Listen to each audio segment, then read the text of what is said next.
पार्वतीच्या बाळा तुझ्या पायात वाळा, पार्वतीच्या बाळा तुझ्या पायात वाळा, पुष्पहारांच्या घातल्यात माळा, त्याच्याचा आवाज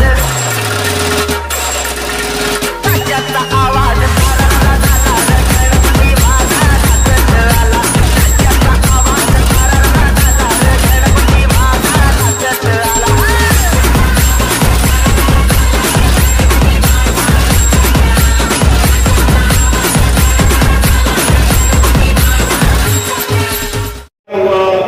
जग इस्लामच्या ताब्यात येईपर्यंत लढलं पाहिजे असं इस्लामचा हुकूम सांगतो. पुतळ्यामध्ये जिवंत आहे काय? बाबासाहेब आंबेडकर माझा पुतळ्यामध्ये जिवंत नाही. आपण बाबासाहेबांच्या पुतळ्यामध्ये म्हणजे पूजन करतो. माझा बाबासाहेब आंबेडकरांनी लिहिलेल्या पुस्तकामध्ये जिवंत आहे. माझ्या बाबासाहेबांनी लिहिलेल्या संविधानामध्ये जिवंत आहे.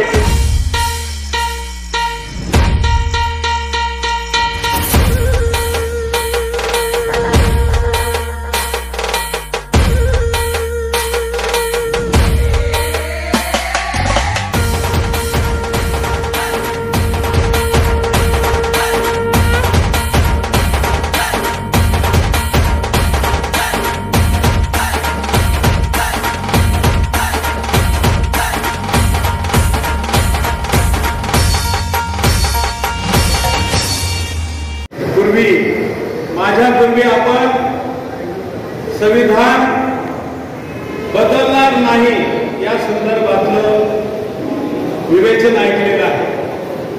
तर मी या ठिकाणी आपल्याला सांगू इच्छितो की संविधान बदलणार नाही याची संविधानातच तरतूद आहे. या ठिकाणी अनुच्छेद 13 मध्ये, अनुच्छेद 368, 3 आणि 4 मध्ये या संविधान कधीही बदलू शकत नाही. संविधानातले मुख्यतः मूलभूत अधिकार जे संविधानामध्ये अनुच्छेद 12 ते 35 भाग 3 मध्ये ते समाविष्ट आहेत ते कदापि बदलू शकत नाही. त्यामध्ये आरक्षणाचा अधिकार अंतर्भूत आहे. आरक्षणाचा अधिकार अनुच्छेद 15 आणि 16 मध्ये शिक्षणातलं, नोकरीतलं आणि पदोन्नतीतलं आरक्षण विशेष करून अनुच्छेद 16 मध्ये अंतर्भूत आहे. आणि हे जे आरक्षण आहे या आरक्षण बदलूच शकत नाही. हे चिरंतन कायमस्वरूपी परमनंट आहे. याचं कारण असं आहे की जर मूलभूत अधिकारच बदलणार नसतील, जर ते बदलत नाही तर मग बाबासाहेब आंबेडकरांनी हे आरक्षण हे परमनंट याच्यामध्ये मूलभूत अधिकारामध्ये टाकलेलं आहे, ते बदलू शकत नाही.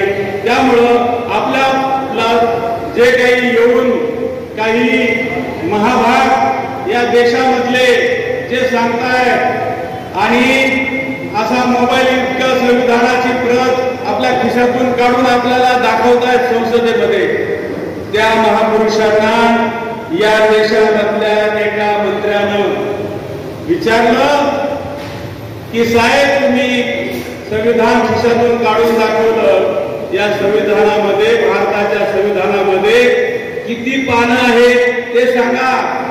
त्या महापुरुषाला त्याचं उत्तर देता आलं नाही. त्यांना त्या संविधानात किती पानं आहेत ते सांगता नाही आलं आणि त्यांना मान खाली घालून संसद सोडून पळून जावं लागलं.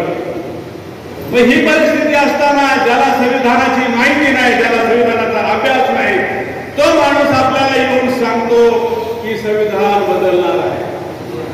मी आपल्याला एक गोष्ट महत्वाची सांगतो की गैरसमज हा जो माणसाचा अतिशय मोठा शत्रू आहे. गैरसमज झाल्यावर तो माणूस कुणाचंही ऐकत नाही.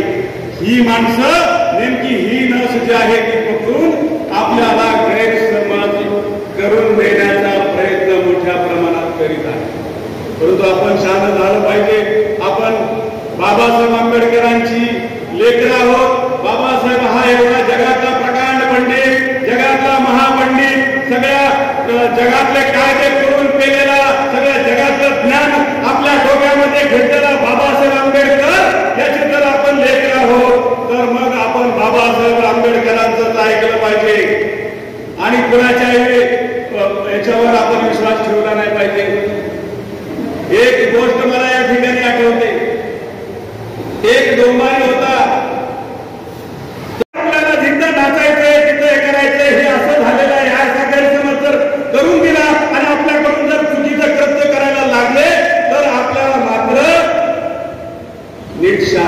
होऊन आपल्याला त्याच्या विरोधात काम करावं लागेल. बाबासाहेब आंबेडकरांनी जो आम्हाला धम्म दिला त्या बुद्धाने आम्हाला सांगितलं की तुम्हाला मी सांगितलं म्हणून नाही तर बुद्धीच्या कसोटीवर घासून पुसून बघा आणि ते जर तुम्हाला योग्य वाटलं ते सत्य वाटलं तरच स्वीकारा, नाहीतर अजिबात स्वीकारू नका. पण आपण मात्र कोणत्या तरी येडगाबाळ्याचं ऐकतो आणि ते सगळं मानतो आणि या देशातलं राजकारण सगळं बिघडून टाकतो, या देशातलं सत्ताकारण बिघडून टाकतो. आम्हाला या देशामध्ये बाबासाहेब आंबेडकर आमचा बाप आहे. बाबासाहेब आंबेडकरांनी आम्हाला सगळं सांगितलं. मला सांगा बाबासाहेब आंबेडकर कशात आहे? बाबासाहेब आंबेडकर पुतळ्यामध्ये आहे? पुतळ्यामध्ये जिवंत आहे काय? बाबासाहेब आंबेडकर माझा पुतळ्यामध्ये जिवंत नाही. आपण बाबासाहेबांच्या पुतळ्यामध्ये म्हणजे पूजन करतो. माझा बाबासाहेब आंबेडकरांनी लिहिलेल्या पुस्तकामध्ये जिवंत आहे. माझ्या बाबासाहेबांनी लिहिलेल्या संविधानामध्ये जिवंत आहे. आणि म्हणून आपण संविधान वाचलं पाहिजे. म्हणून आपण हे पुस्तकं बाबासाहेबांनी लिहिलेले वाचली पाहिजे आणि त्याप्रमाणे आपण वागलं पाहिजे. आपण म्हणतो एकच साहेब बाबासाहेब, एकच साहेब बाबासाहेब म्हणत असताना फक्त बाबासाहेबांच आपण ऐकलं पाहिजे. आयऱ्या गैऱ्या कोणत्याही माणसाचं ऐकलं नाही पाहिजे. या देशामध्ये मोठं षडयंत्र आहे. बाबासाहेब आंबेडकरांनी आम्हाला सांगितलं की हे जे राष्ट्र आहे एक जीव झालं पाहिजे, एक संघ झालं पाहिजे, एक जिन्सी झालं पाहिजे. या राष्ट्राला या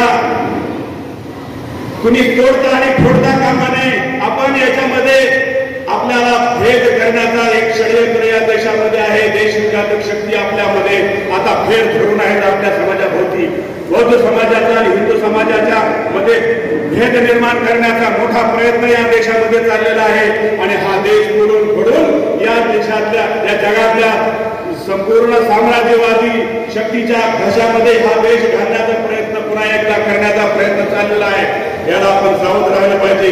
आणि बाबासाहेबांनी जो आम्हाला राष्ट्रवाद सांगितला, बाबासाहेबांनी आम्हाला जी राष्ट्रभक्ती 26 नोव्हेंबर 1949च्या भाषणामध्ये संविधान सभेतल्या सांगितली ती आम्ही ऐकली पाहिजे. शेवटचा एक मुद्दा मी सांगतो की या देशामध्ये हे राष्ट्रविघातक शक्ती जी आहे ह्या वेगळ्या मार्गाने नेण्याचा प्रयत्न करीत आहे. आपल्याला या देशामध्ये कोण राष्ट्रविघातक शक्ती आहे कुणाच्या नादी लागायला पाहिजे याचं भान आपल्याला ठेवावं लागेल. या देशामध्ये एक अल्पसंख्याक शक्ती आहे. ही अल्पसंख्याक शक्ती या देशामध्ये स्वतःचा धर्म सगळ्यात मोठा मानतात. बाबासाहेब असं म्हणतात की हे जे आहे ही अल्पसंख्याक शक्ती ही पहिल्यांदा मुस्लिम आहे, इस्लाम आहे आणि मग नंतर भारतीय आहे. अगोदर भारतीय नाही. बाबासाहेब आंबेडकर म्हणाले की मी प्रथमतः भारतीय आहे आणि अंतिमतः पण भारतीय आहे. परंतु ही शक्ती पहिल्यांदा धर्म मानणारी आहे, नंतर देश मानणारी आहे. बाबासाहेब आंबेडकरांना सांगितलेलं आहे की जर आपल्याला जर वेळ आली तर आपली जर आहुती देण्याची वेळ आली तर आपण देशाला प्रथम प्राधान्य दिलं पाहिजे आणि आपल्या समाजाला वाचवलं पाहिजे, देश वाचला पाहिजे. देश म्हणजे देशातील माणसं असं बाबासाहेब आंबेडकर सांगतात. परंतु ही जी शक्ती आहे बाबासाहेब थॉट्स ऑन पाकिस्तान त्यांनी लिहिलेल्या पुस्तकामध्ये 8व्या खंडामध्ये सांगतात की या देशामध्ये या जगामध्ये इस्लामला 2 प्रकारचा म्हणजे त्यांनी भेद केलेला आहे. एक आहे त्या विभागणी केलेली आहे त्यांनी. एक आहे दारुल इस्लाम, दारुल इस्लाम म्हणजे जिथं जिथं इस्लामचं राज्य आहे ते. आणि दुसरं आहे दारुल हरब. दारुल हरब हे बाबासाहेबांनी लिहिलेलं मी सांगतोय, मी माझ्या मनात सांगत नाही. दारुल हरब या अशा 2 प्रकारामध्ये त्यांनी या जगाची विभागणी केली. आणि मग दारुल हरब ज्या ठिकाणी आहे म्हणजे इस्लामचं राज्य ज्या ठिकाणी नाही त्या ठिकाणी सर्व जग इस्लामच्या ताब्यात येईपर्यंत लढलं पाहिजे असं इस्लामचा हुकूम सांगतो. दुसरा हुकूम आहे या ठिकाणी की इस्लामिक कायद्यामध्ये जो जिहाद आहे, जे धर्मयुद्ध आहे, जिहाद म्हणजे धर्मयुद्ध, तो या ठिकाणी असा हुकूम देतो की यांना काफिर मानलं पाहिजे. काफिर म्हणजे जे इस्लाम नाही ते, आणि मग त्यांना जगण्याचा अधिकार नाही. एक तर ते इस्लाम झाले पाहिजे, नाहीतर त्यांची म्हणजे कत्तल केली पाहिजे. आणि म्हणून बाबासाहेब आंबेडकरांनी त्यांच्या पुस्तकामध्ये सगळे दाखल केलेले आहे. आणि त्यांनी सांगितलं की आपला जो अफगाणिस्तान आहे, जगातला अफगाणिस्तान हा पहिल्यांदा बौद्ध राष्ट्र होतं. त्यानंतर या जगामध्ये अनेक राष्ट्र जे बौद्ध होते, त्यातला अफगाणिस्तान हा पूर्ण बौद्ध राष्ट्र होता. परंतु हा जो दारुल इस्लाम त्या ठिकाणी गेला आणि त्यांनी संपूर्ण बौद्ध धर्म देशामध्ये आला. या भारतामध्ये येऊन हजारो भिक्खूंची कत्तल केली, हजारो बौद्ध लोकांची कत्तल केली आणि या ठिकाणी नालंदा सहित हा धर्म संपून टाकण्याचा प्रयत्न केला. मग या देशामध्ये एक शक्ती निघालेली आहे आपल्यामध्ये फूट पाडायला, की या देशाला गिळंकृत करायला त्यांना मदत करणारी शक्ती आहे आणि ती आम्हाला संविधानाच्या नावावर फूट पाडित आहे. म्हणून आम्हाला नीट लक्षात घेतलं पाहिजे की ह्या ज्या शक्ती आहेत देशविघातक, याच्यापासून आपल्याला बाजूला राहायला पाहिजे. आपल्या देशाचा अफगाणिस्तान, आपल्या देशाचा पाकिस्तान, आपल्या देशाचा बांगलादेश होता कामा नये. आपला भारत हा भारतच राहायला पाहिजे. अशा पद्धतीची विनंती मी आपल्याला करतो. भारतामध्ये आज बुद्ध धर्म आहे आणि बाबासाहेब आंबेडकरांनी आम्हाला सांगितलेलं आहे की हा देश बौद्धमय करील. हा जर देश बौद्धमय करायचा असेल तर मग आम्हाला इतर माणसांशी प्रेमाने सलोख्याने वागलं लागेल. भवतु सर्वमंगलम आम्हाला बुद्धाने दिलं, मग त्या भवतु सर्वमंगलमचं आम्हाला त्याचं तत्वज्ञान अंमलात आणावं लागेल. हिंदू जो आहे तो पण माझा भाऊ आहे, हा पण माझा भाऊ आहे, तो पण माझा भाऊ आहे. परंतु माझ्या धर्माला आणि माझ्या समाजाला नष्ट करणारा जो कोणी आहे तो या देशामध्ये त्याच्याबरोबर आपण लांगून चालन करता कामा नये. अशा प्रकारची मला या ठिकाणी आपल्याला विनंती करायची आहे. आणि मग बाबासाहेबांनी जे सांगितलं तेच आपण बाबासाहेबांचं ऐकलं पाहिजे, अशा प्रकारची विनंती करतो. शेवटचा एक मुद्दा 1 मिनिटामध्ये सांगतो की याच्यामध्ये शर्यत नावाचा जो कायदा आहे, हा शर्यत कायदा हा या देशामध्ये सर्वोच्च मानला जातो. माझ्या बाबासाहेब आंबेडकरांचं संविधान हेच या देशामध्ये सर्वोच्च आहे. कारण संविधानापेक्षा कोणीही सर्वोच्च नाही. संविधानापेक्षा या देशाचा जनता ही जी आहे ती सर्वोच्च आहे. ही सर्वोच्च म्हणजे त्याच्या हातामध्ये संविधानाने शक्ती दिलेली आहे म्हणून संविधान सर्वोच्च आहे. मग संविधान जर सर्वोच्च असेल तर मग माझ्या या देशामधल्या माणसांना हे नीट लक्षात घेण्याची आवश्यकता आहे की कोणताही एखादा एक शर्यतचा कायदा असेल किंवा अजून मनुस्मृतीचा कायदा असेल, या देशामध्ये काही महाभाग आताही सांगतायत. मला एका नागपूरच्या महापुरुषाचं आता काल भाषण ऐकलं मी युट्यूबवर. ते म्हणतात की मनुस्मृती वाचून दाखवतायत, मनुस्मृतीचे सगळे हे करतात. अरे मनुस्मृती 97 साली माझ्या बापाने जाळली आणि ती पण ब्राह्मणाच्या हाताने जाळली. गंगाधर सहस्रपुत्रे नावाच्या ब्राह्मणाच्या हाताने जाळली आणि ती 97 साली संपली. आज 1950 पासून या ठिकाणी संविधानिक राज्य आहे. हे भारताच्या संविधानाचं राज्य आहे. या ठिकाणी लोकशाहीचं राज्य आहे, स्वातंत्र्याचं राज्य आहे. इथं कुठल्याही प्रकारचा दुसरा कायदा चालू शकत नाही. कोणताही हिंदू म्हणणार नाही की आमची मनुस्मृती चालली पाहिजे. परंतु या देशामध्ये अट्टहास इथले अल्पसंख्याक करतायत की ही शर्यत चालली पाहिजे, शर्यत चालली पाहिजे. ही शर्यत संविधानाच्या पेक्षा उच्च नाही. तर शर्यत ही चालवण्याचा प्रयत्न आपल्याला काल परवा पुण्याच्या एका वातावरणामधून दिसला की शर्यत मध्ये जिहाद सांगितलेला आहे, मारून टाकायचं सांगितलेलं आहे. या देशातल्या लोकांनी एका आपल्या महाराजांनी, मला वाटतं रामगिरी बाबांनी या ठिकाणी एक वक्तव्य केलं एका मुस्लिम महापुरुषाबद्दल. तर त्याच्याबद्दल केलं तर तुम्ही सभा घेऊन दुसरं वक्तव्य करा. या देशामध्ये संविधानाचं या ठिकाणी व्यक्ती स्वातंत्र्य आहे, अभिव्यक्ती स्वातंत्र्य आहे. तुम्ही तुमची मतं मांडा. रामदेव बाबांनी एक मत मांडलं असेल तर तुम्ही 10 मतं मांडा, त्याचा पुरावा द्या. रामदेव बाबांनी पुरावा दिला असेल नसेल, परंतु या देशामध्ये जी भाषा चालली, पुण्याला या ठिकाणी मोर्चा काढला आणि त्या मोर्चामध्ये आपले नेरे झेडे हातात घेऊन आणि संविधान हातात घेऊन या ठिकाणी काय भाषा केली, तर सर से तन जुदा करण्याची भाषा कोण करतं? हुकुमशाही लोक करतात, जिहादी लोक करतात. ही संविधानाची भाषा होऊ शकत नाही आणि या देशामध्ये अशा प्रकारची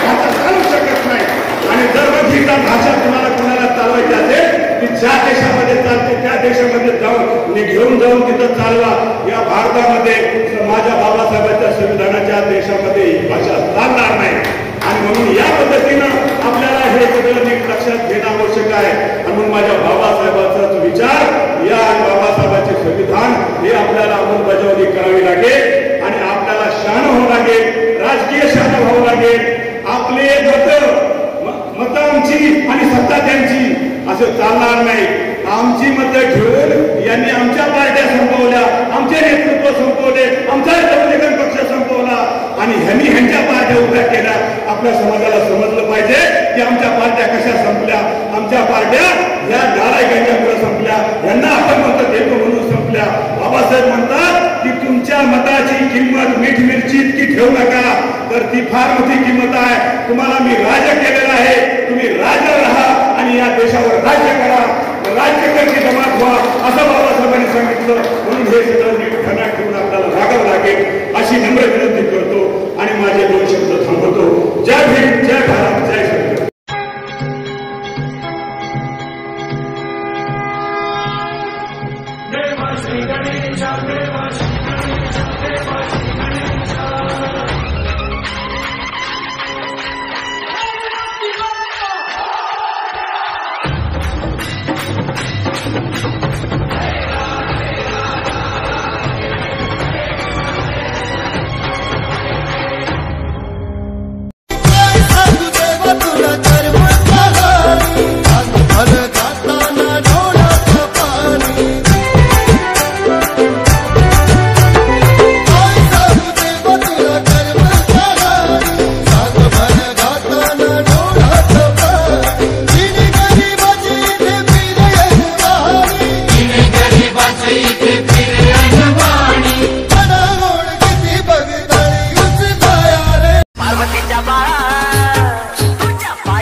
Subscribe now and press the bell icon.